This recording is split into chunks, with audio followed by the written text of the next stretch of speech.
Hey there, and welcome back to On Your Terms. I'm your host, Sam Vander. I'm an attorney turned entrepreneur who helps online coaches and service providers legally protect and grow their online businesses using my DIY fill-in-the-blank legal templates like contracts and website policies and my Ultimate Bundle program. So I hope that you're okay with this, but I actually had planned for an episode all about today, whether or not you could get sued for putting out free content. But when I sat down to record this episode, I was just really feeling a catch up. So I talked to you about a lot of personal stuff in this episode and just really got into it, to be honest. So I shared all about some like really big mindset shifts that have been helping me lately, a couple of little like mantras and things I've been telling myself that I've seen a really big improvement on. I talked about my journey with fitness, what's going on here at my house, some trips I've got coming up, a little tip and trick that I'm doing on Instagram that I hope will be helpful to you, and how I'm doing on grief. So with that, I hope that you enjoy this episode. Hopefully it's cool with you that I decided to switch things up. But I so appreciate you listening. Once you do, send me a DM on Instagram at Sam Vander and let me know if you liked this episode. And if you also think that a friend would benefit from this or enjoy my podcast in general, do me a favor and go ahead and forward them this episode real quick. You can just text them a link. It's super helpful. You also won't want to miss Thursday's episode because it's our 100th episode of On Your Terms, which I cannot believe. It's going to come out on Thursday, and I'm going to share all my best podcast tips and tricks. But I'm also going to share the details about a tech savvy giveaway. I'm giving away my favorite podcast tech tools to one lucky listener. So go ahead and listen to our episode on Thursday as well. Thank you so much for being here. I hope you enjoy. So I hope you don't mind, but I just kind of wanted to do a little bit of like a catch-up episode, grab bag. I've had a lot of different things that have been on my mind from like a marketing perspective, business perspective, life stuff that I was just like, you know what? It would just be fun to chat. So if you don't mind, let's take a little break from most legal stuff. I have one little legal tip I'm going to give you in here, but today we're going to talk about some of the kind of like mindset and I would say like motivation techniques I've been using lately that I found really helpful for business. Stuff I have going on here at the house with our renovation, some really exciting things I have coming up in the business, and some changes I've made on social media that I wanted to share with you, all kinds of stuff. So the first thing I thought that we should chat about was this idea that keeps coming up with a lot of my friends, and it's actually come up in my mindset sessions with Jen Diaz, my mindset coach. And so we were talking about how when like I have really, really, really big wins in the business, whether it's a huge promo or big sales month, or like I secure a like kind of a more like media type thing that I'm like, oh, I can't believe we got that, or I can't believe I got invited to speak there. I am very excited. However, I also always think like, you know, let me give you an example. We just had a promo that was way bigger, like multi six figures, way bigger than I ever thought I could do a promo. Didn't intend to make it that big. It wasn't even part of the goal or the plan. It like we always make good, better, and best goals for our promos, and this was like way higher than our best. Like I call it the Harvard of like our goals, because we always have like a little bit of a reach goal, you know. So I didn't plan for it, and it's just left me in a little bit of like shock of just being like, wow, I can't believe we did that, right? But I also think like whenever that happens, instead of being like, wow, that far exceeded what my goal was, so like that's just my new goal, or like I'm going to go back to like my best goal anyway because this might have been a fluke, or like all the different mindset things that we can like put ourselves through when this kind of stuff happens.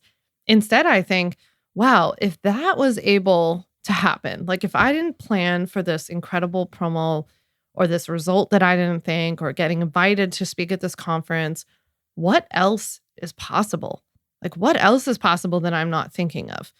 And I really use these opportunities to kind of open my mind and my heart to these ideas of like, maybe there's more possible than I think. And I'm going to remain open to that and like set my sights high, and also just kind of set my sights open. Like I kind of like to keep my goals and my like whatever I'm reaching for kind of flexible, because it's like, maybe I don't even know what's possible. Maybe I'm even like what I would set as my best goal is not what I really could do best, you know?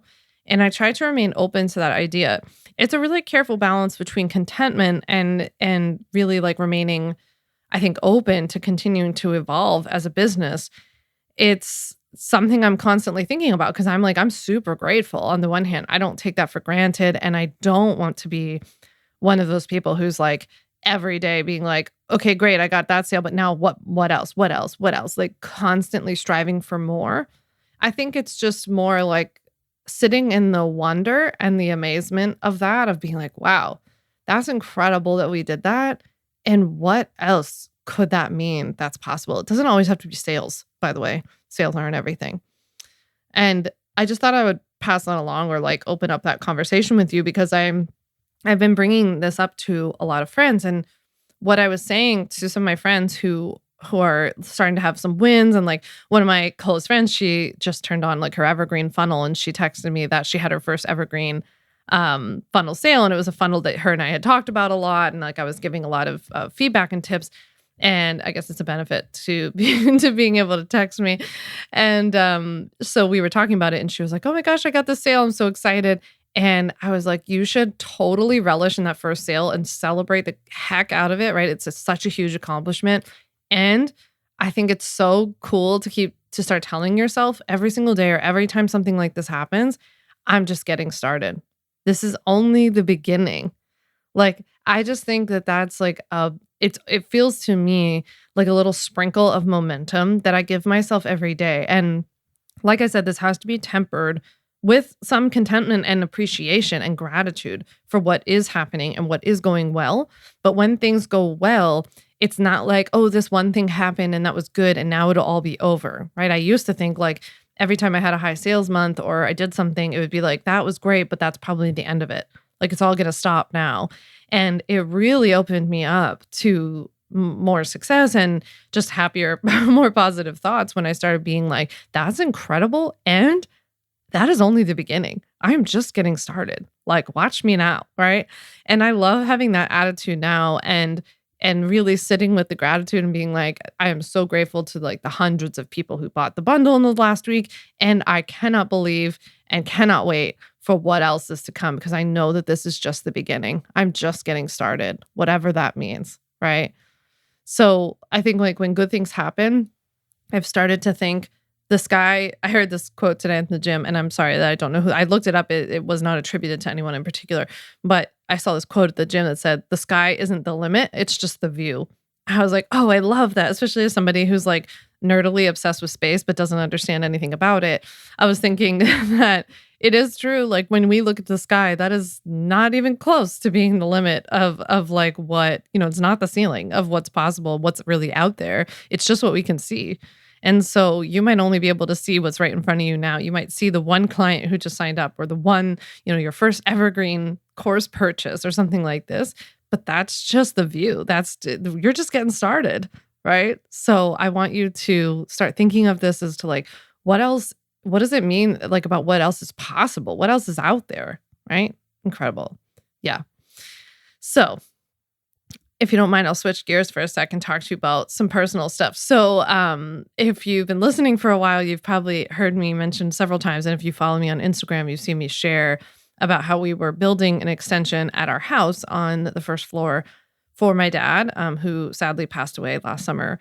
And my dad had cancer and he wasn't in good health. So he needed something that was like more on one floor. And, obviously I knew my dad wouldn't be around forever, but while he was here, I wanted him to have a space that he could come to here and stay for extended periods of time. And he would have his own space and it would be all really safe and like on one level and all that kind of stuff. And I could have him here with me. And so unfortunately he passed away, but we were already too deep into it. I had already paid for it. I had already ordered all of like the shingles and the windows and everything when he passed. And if anybody's dealing with like home renovations or construction right now, things are super duper delayed. So for example, we ordered the windows before my dad passed away and we still haven't even gotten them. So hopefully by the time you actually listen to this episode, the windows will be in my hands or on the side of the of the building. So we've been building that for several months. It's going to be really, really cool because it goes off the back of our house, kind of extends off of the dining room. It's going to be like a glass vestibule. I don't know why they use the term vestibule. It sounds very like weird and sterile. It sounds like we're building a hospital, but it's like kind of like a mudroom, I guess, like landing room, mudroom. I don't know because it's gonna have glass doors on both sides. It's gonna be a lot of glass, tiled floor, and it's gonna lead into like a deck area, and then on the other side out to the side of our house.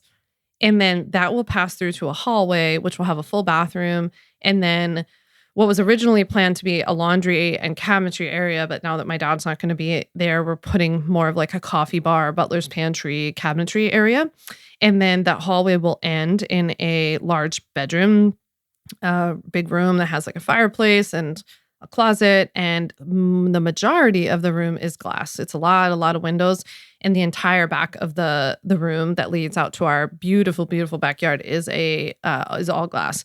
So it's going to be really, really cool. I'm really excited for it to be done. I hope by the time you listen to this, there's been a little more progress. It feels like watching paint dry. But they're doing such a beautiful job so far, and I'll keep sharing about it as things are moving along on Instagram. But that's been really fun. As a business owner, though, it's been really interesting because, like, for having this kind of business, I don't personally mind working with like noise or people talking. Like, I can work just fine at like a coffee shop or something. But it is hard because there are a lot of disruptions and there are a lot of demands on me and my time and Ryan's time because there are a lot of decisions that have to be made and things keep going wrong and things get delayed. So that's been a lot. I did hire my friend Shyla. I'll give a shout out to her in the show notes below. She owns a design company called SG23 Design. She's located outside of Philly in New Jersey, but she actually works with people virtually. Now I'm up on the North Shore of Long Island in New York. And she's been just incredible because she's been helping us to pick, like, there are just so many things to pick in terms of like finishes and all of the materials and like all the things we have to order and then designing like the fireplace and designing the cabinetry. It's been a lot and it's all a super huge privilege. Like, this is all good problem to have, but I'm really, really grateful for her help and highly recommend hiring somebody like that if you're doing a project of this size. And like, I feel like we're doing this once and like I don't want to mess it up. So it's been really, really helpful. So shout out to Shyla. Thank you, Shyla, for helping us. So yeah, as a business owner, it's been like a lot to kind of like manage the disruptions. And in a good way, I think it's like pushed me to be really flexible in terms of like my recording schedule, my writing schedule. So basically what I'm doing, at least as of right now, is that whenever we have quiet time, like between trades, like when the plumber's here and then he finishes up what he's doing, it's usually a couple days between like when the electrician comes or whatever. I'll be like, okay, I tell Lindsay on my team, my operations director, who's also like the manager of my life slash schedule. So I tell her like, hey, I gotta record. Like, I have a couple quiet days, right? I've also had to, over the last couple of months, like knock out some episodes on the weekend, which like I don't normally work very much on the weekend. If I do, it's more kind of like creative work, visionary work. But I'm more than happy to just get things done whenever it needs to. I want to also have a break so that I can be more present during the week. And so I have, since construction's started, I have done things like to record quietly on a Sunday because nobody's ever here on a Sunday. They are here at 7 a.m. on a Saturday, though, which is really fun. So that's been interesting. I've also had to get used to the fact that like our house is completely open and has a lot of glass on it already and windows and stuff. And so I have to remember that when I come downstairs and be in like more appropriate clothing and like PJs and that kind of stuff. So I've been trying to keep all of that in mind. I've also been going to the gym consistently since November, which has been really, really helpful for many different reasons. I mean, for one, I feel really strong right now. I feel really strong. I can definitely feel my body changing and its composition changing and my posture is better and I have more energy. And yeah, I personally love working out. So it's not really an issue for me in terms of like being motivated to go there. But for so many years before my dad passed away, I was taking care of my dad and running this business at the same time.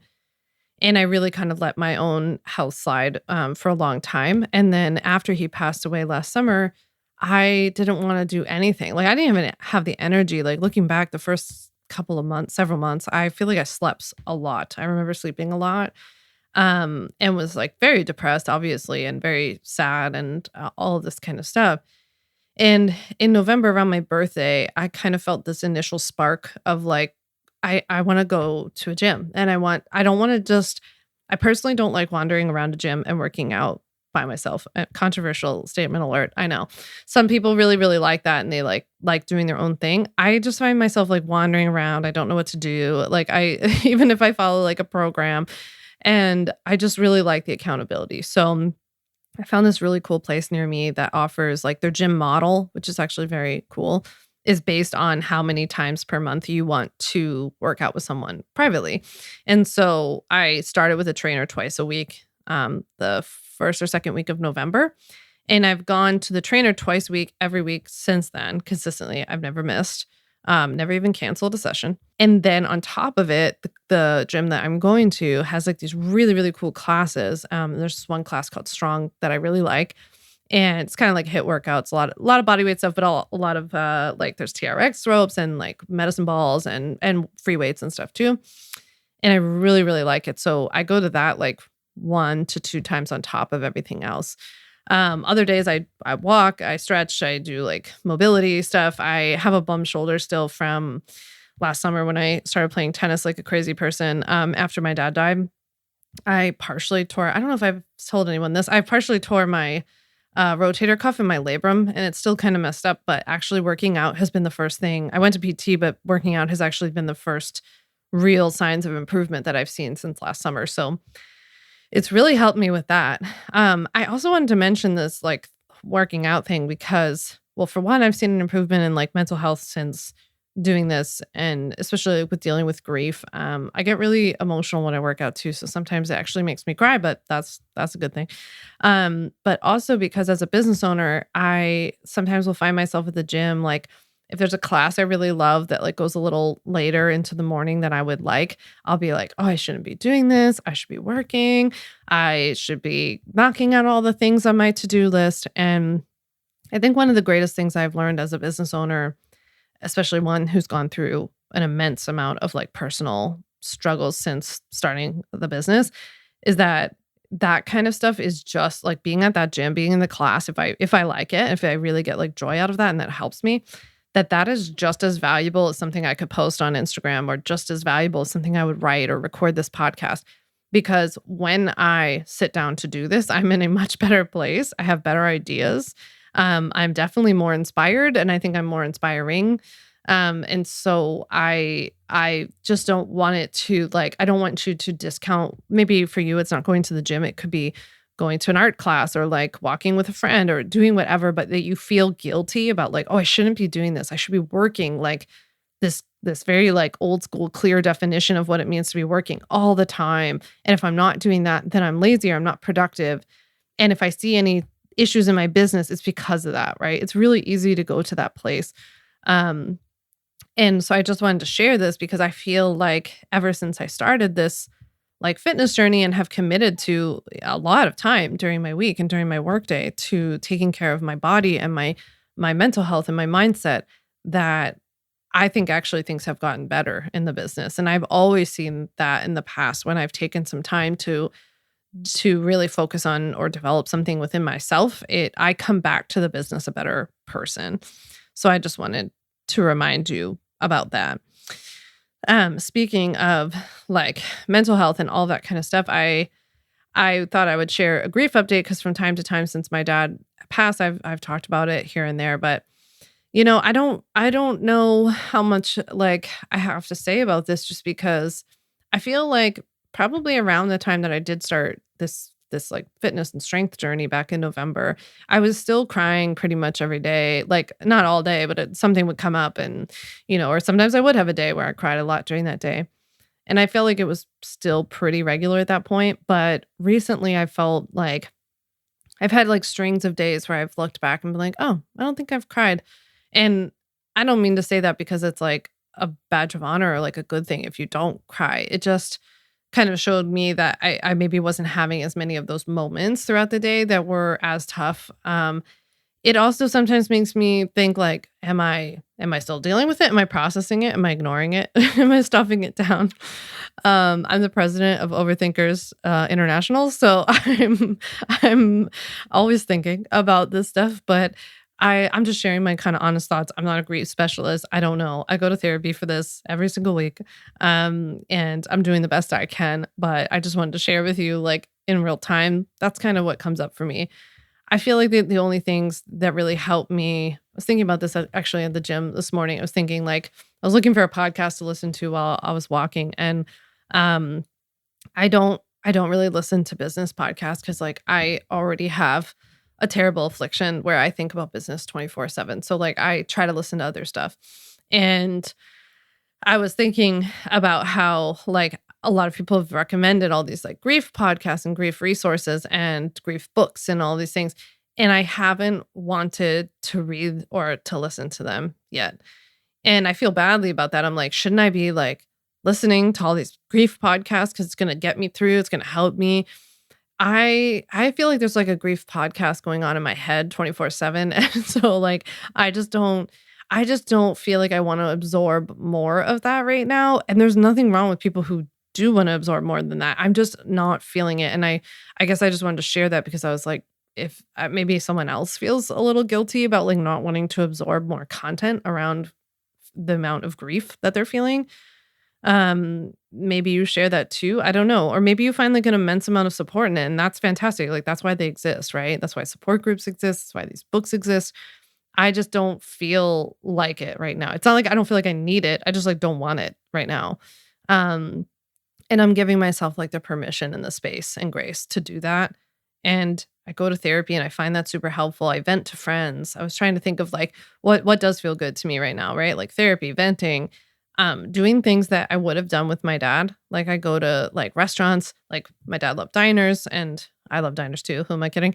But I'll go to like a diner that I'm like, oh, my dad would have loved this diner. And like that's where I go, right? And every once in a very, very great while, I go to Olive Garden to honor him because he loved Olive Garden. And I bring his hat and I go and have lunch like where he would have wanted to go. Um, I'm just gonna be honest with you. Sometimes I talk to him as if he's here. I find that helpful. It always kills me. I always break down crying. But I sometimes like just get this like really overwhelming urge to be like, I just want to talk to you. I just want to talk to you, like, and just pretend like for a minute that you're still here, you know? And I don't know, it makes me feel good. So what's the difference? I feel like with grief, I've just learned that like I don't have many F's left to give, honestly. I think that's personally how this kind of grief has felt, and like having kind of a traumatic experience at the end, having a lot of other trauma in my life, having another parent who I'm anticipatorily grieving right now. I am just like I'm out of F's. And so I'm kind of going from a grief perspective with like what works for me right now. And so if me sharing this with you gives you permission to give less F's and and go with what feels good to you, then like it's a win and I'm glad that I shared. So I hope that that's helpful. Um okay, I also wanted to share that I think when you listen to this episode, yeah, I'm about to leave for Mexico. I'm going to a business retreat that I'm really excited about, and there are like a number of people going on this retreat that I know like online already, so I get to meet in real life, which I'm really really excited about. So you'll see me sharing a lot about that on Instagram in the next couple of days. I'm just hoping to get some sun and relax, and I hope that the weather is beautiful. Either way, who cares? It'll be in Mexico. So that's really cool. And then I wanted to share like a I don't know, just kind of an updated thought or tip on Instagram stories in case this is helpful for you. So one of the things, I don't know if you have the feature because I didn't have it for a while, but now I have it. If you have the feature of the 60-second stories, one of the things I've really liked doing lately is taking little snippets of my day throughout the day, like a few seconds worth of a video clip of anything you're doing, making coffee, working at your computer, taking the dog for a walk, playing with your kids, whatever it is. And then at the end of the day, or even sometimes just the next day, not everything has to be in real time. It's okay. The next day, I will use the app InShot. And so I use the free version of InShot. I'll make sure we link to it below. But I use the app InShot and I stitch those clips together. It's super easy to do. Sometimes I have to shorten them a little bit or speed them up or whatever, but I do that. I put them into InShot and then I create them almost as like a little vlog of my day. And I use that to either show behind the scenes content on Instagram stories. So instead of sharing like a million different times throughout the day, I give this like shorter clip. Also, it's a really good thing for you to stitch together and use as like the background of a reel. And then you could put text, like do text overlay or do like a tip or something like that. Um, and I also think you could use it for stories to like set up kind of like a call to action for some content that you're sharing or something that you're promoting. So I just wanted to give that as like a little tip of something I've been doing. It seems like people really like that. You'll have to let me know if you've seen my stories and you like seeing that. I always like seeing little snippets behind people's days. Like I like knowing what people are up to and like how they, I don't know, how they structure their day, like what their hobbies are, a little sneak peek into their life. I think it's my nosiness factor, which I've told you about before. So let me know if that's still helpful. I did get a question. Speaking of Instagram, I got a legal question. It's the only legal thing I'm gonna say, but I got a question the other day about free content of saying like, can I like do I have to be worried about like what free content I have? Like I'm not currently selling anything. I'm just like, or what if I like have content on my website or content on Instagram or TikTok? Like, is that a problem too? I just want to quickly say that yes, you do from a legal standpoint have to quote unquote worry about what you say and do online. It's not, I think there's a little bit of a myth that like you only have to worry about the stuff that you get paid for, like to do with clients or the courses that you sell or something like that. But we're still held accountable for even free content. So somebody could see something that you put online and then say like, oh, so-and-so told me to try this and I had this negative effect, this impact, and now I'm suing you for it. So we do have to legally protect ourselves even with things that we're not selling, which is why it's, why I sell legal templates for like your website or mini disclaimers for your content and like all of this kind of stuff, because it's not just client contracts that we need. So that's that. Well, that was my little catch up. I was just thinking it would be fun to kind of share what's been going on, what's been on my mind and my heart. I really appreciate you listening. I hope that you like the podcast, all 99 episodes of it. And on Thursday, I'm going to have not only my 100th episode, but it's going to be a special episode dedicated to sharing with you all about podcasting. So podcast tips, like my tech tools, what I use, how I've worked on increasing downloads, like majorly have skyrocketed downloads in the last several months.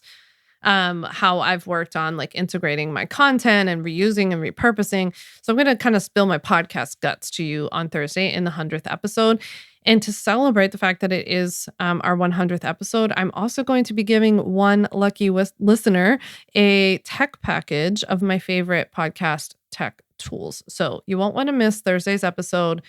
Thank you so much for listening. Please send me a DM on Instagram at Sam Vander Wielen and let me know if you've listened and if you liked this episode, what it brought up for you. I love hearing from you. And if you think a friend would like this episode too, just go ahead and forward it to them real quick. It means a lot to me and it helps to spread the word. So with that, I'll see you on Thursday for my 100th episode. I can't believe it. See you then. Thanks so much for listening to the On Your Terms podcast. Make sure to follow on Apple Podcasts, Spotify, or wherever you like to listen to podcasts. You can also check out all of our podcast episodes, show notes, links, and more at samvanderwielen.com/podcast. You can learn more about legally protecting your business and take my free legal workshop, 5 Steps to Legally Protect and Grow Your Online Business at samvanderwielen.com. And to stay connected and follow along, follow me on Instagram at Sam Vander Wielen and send me a DM to say hi.